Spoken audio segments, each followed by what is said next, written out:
Ok, chicos, entonces, bueno, a los que no han estado en estas clases, hoy les vuelvo a explicar, estamos viendo un nuevo género, ya terminamos género narrativo, ahora vamos a ver el género lírico, todo aquel que comprende textos que se escriben realmente con sentimientos, impregnando un poco de nuestra perspectiva o nuestra visión frente a la realidad, frente a muchos sucesos de ellos.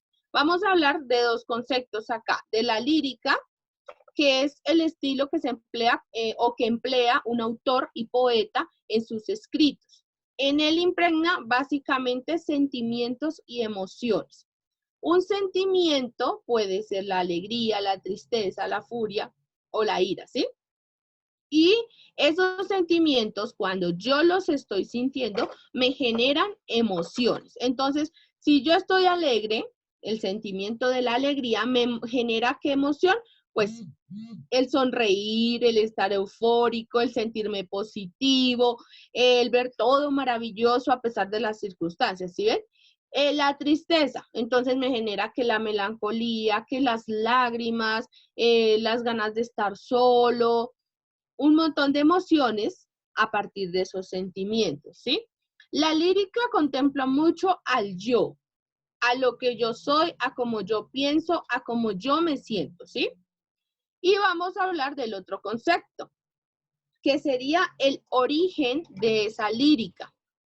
El origen está basado, o bueno, más bien se remonta a la época de la antigua Grecia y tiene que ver con la lira, ¿sí? La lira es ese instrumento musical muy parecido a un arpa, tienen los sonidos muy suaves, es un instrumento de cuerdas que se utilizaba para recitar o declamar poesías, ¿sí? Acá hay que hacer una parte en la palabra recitar, que es recitar, es memorizar un escrito, puede ser un poema, y decirlo pero impregnándole sentimientos, poniéndole ahí mis sensaciones cuando yo estoy leyendo ese poema. Algo así como cuando ustedes cantan una canción y le ponen así mucho sentimiento porque sienten que esa canción es muy propia de ustedes o de lo que han vivido.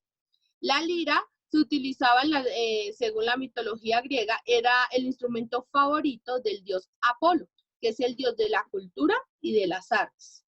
Este instrumento musical era pues muy utilizado en la antigua Grecia en eventos donde se debían leer esos escritos o recitar esos escritos. De ahí que la palabra lira tenga que ver con lírica. Vimos también las características que tiene el género lírico. Son la subjetividad, el lenguaje figurado, la primera persona y el verso.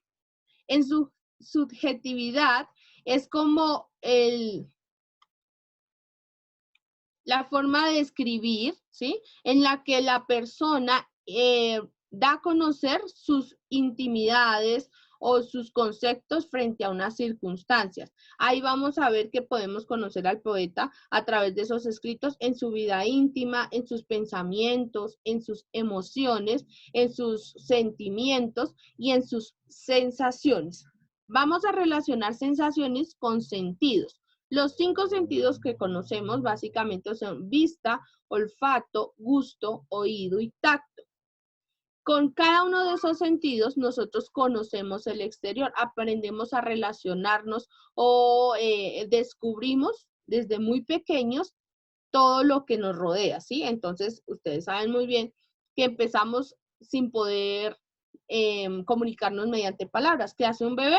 Pues simplemente todo es a través del tacto, de tocar o incluso del gusto de saborear, ¿sí? Así aprende a conocer los sabores de la comida, qué es agradable, qué no es agradable, igual que con el tacto. También la vista, que nos permite ver formas y colores, el oído, que nos permite escuchar muchos sonidos de nuestro entorno, como el sonido de las aves, de los animales, el ruido de un carro, el sonido del agua, que es relajante, aún incluso el sonido del viento golpeando las ramas de un árbol. Esas sensaciones nos permiten conocer todo nuestro espacio y tener una perspectiva de las cosas. Eso es la subjetividad. El lenguaje figurado, bueno, pues acá tenemos un ejemplo allá abajito. Lenguaje figurado es utilizar palabras, pero en otro sentido. La idea en el género lírico es que yo pueda hacer unas oraciones, unas descripciones que permitan al lector entender la forma en cómo yo estoy sintiendo, ¿sí? Entonces dice, esa chica tiene un corazón de oro. Está haciendo una afirmación que sería imposible que alguien viva con un corazón hecho del metal, de oro, pero que está diciendo que es una persona valiosa por sus sentimientos, que tiene un corazón quizás generoso, humilde, que es una persona respetuosa, solidaria, humanitaria, ¿sí ven? A eso se refiere esta frase. Si la tomamos dentro de lo estrictamente del significado, sería que una persona tiene un corazón del metal de oro, pero si lo tomamos con el lenguaje figurado, sabemos que están hablando de las características positivas de una persona. Los textos líricos están escritos en primera persona, siempre el autor estará hablando de él mismo. Y por último, están escritos en verso. Un verso tiene un ritmo, una rima y una musicalidad. Ya más adelante vamos a estar viendo con más detalle qué es el verso y cómo está contemplado. Acá tengo, chicos, un mapa conceptual que resume un poco de lo que les he estado hablando del género lírico, de cuál es su intención comunicativa, que básicamente es transmitir emociones, sentimientos y las visiones personales, ¿sí? De cómo veo yo el mundo y de cómo yo tomo ciertas circunstancias. La idea es inspirar sensaciones de ensoñación, llevarlo a uno como a otro mundo, a vivir y a sentir como el autor está sintiendo, ¿sí? No deben copiar el mapa conceptual. Luego tenemos las subclases. En las subclases tenemos pues la canción, el poema, el acróstico y las coplas. Estas son los mismos subgéneros que nosotros estamos aprendiendo y más adelante también los vamos a ir viendo uno por uno cuáles son sus características, cómo se puede hacer un poema, una canción, un acróstico, cómo puedo componer trovas o coplas. Luego tenemos las características, lo que yo les decía, la parte del verso que tiene musicalidad, belleza y ritmo. Y en las estructuras vamos a hablar de estrofas y versos.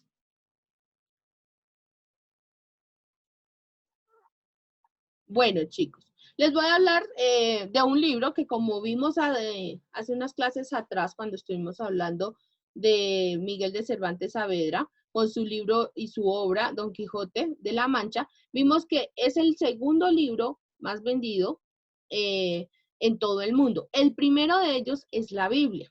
Y quizás ustedes no sabían, pero dentro de la Biblia hablan de un personaje que utilizaba la lira para componer hermosas poemas o podemos decirlo, composiciones muy de sensaciones, de emociones y las componía para Dios, ¿sí? Se las hacía a su Dios. Utilizaba la lira y él es el rey David. Quizás ustedes lo han escuchado de allá de la historia de Israel y demás. Él es el rey David. Una de sus composiciones que se puede encontrar en el libro de Salmos, porque la Biblia tiene varias composiciones de género lírico, es los salmos, perdón, que son 150 salmos que pueden encontrar. Y además de eso, acá hay otro libro que también pertenece a la Biblia, a uno de los libros más vendidos, recuerden chicos, y es Cantar de Cantares. Miren este pequeño fragmento de uno de los versículos, lo voy a leer. Dice, grábame como un sello sobre tu corazón, llévame como una marca sobre tu brazo.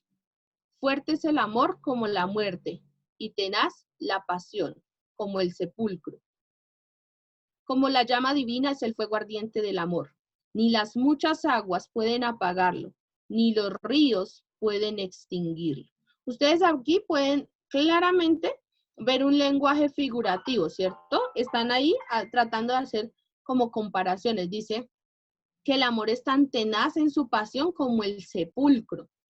El sepulcro se cierra, el sepulcro queda ahí en un secreto. Así es el amor. Fuerte es el amor como la muerte. Ustedes saben que nadie puede pelear contra la muerte. Ella siempre será la que termine ganando la batalla. Entonces, esto es un lenguaje figurativo. Grábame como un sello sobre tu corazón. Sabemos que obviamente no podemos poner un sello sobre nuestro corazón. También esa parte es del lenguaje figurativo. Entonces, les recuerdo, chicos, estos dos son ejemplos de género lírico de hace muchos años. Ustedes saben que hace más de 2000 años que se escribió un libro, la Biblia, el primer libro vendido a nivel mundial. Vamos a ver entonces un poquito de la historia de la lírica. La influencia de la lírica continuó con el paso de los años. En la Edad Media inspiró a los trovadores a la hora de crear sus cánticos. Hoy en día en Colombia tenemos, por ejemplo, un concurso de trovas muy prestigioso, incluso se considera patrimonio nacional, y es el concurso de la trova que se realiza en Medellín, ¿cierto? Los trovadores precisamente componen fragmentos de texto a los que luego les ponen música, algo así como las coplas, que algunos también conocen de otras regiones. Nosotros los tenemos como más enmarcado en regiones. Las costumbres de acompañar la lírica con la música fue desapareciendo con el paso de los años hasta llegar a la actualidad, en la que son dos disciplinas artísticas diferentes.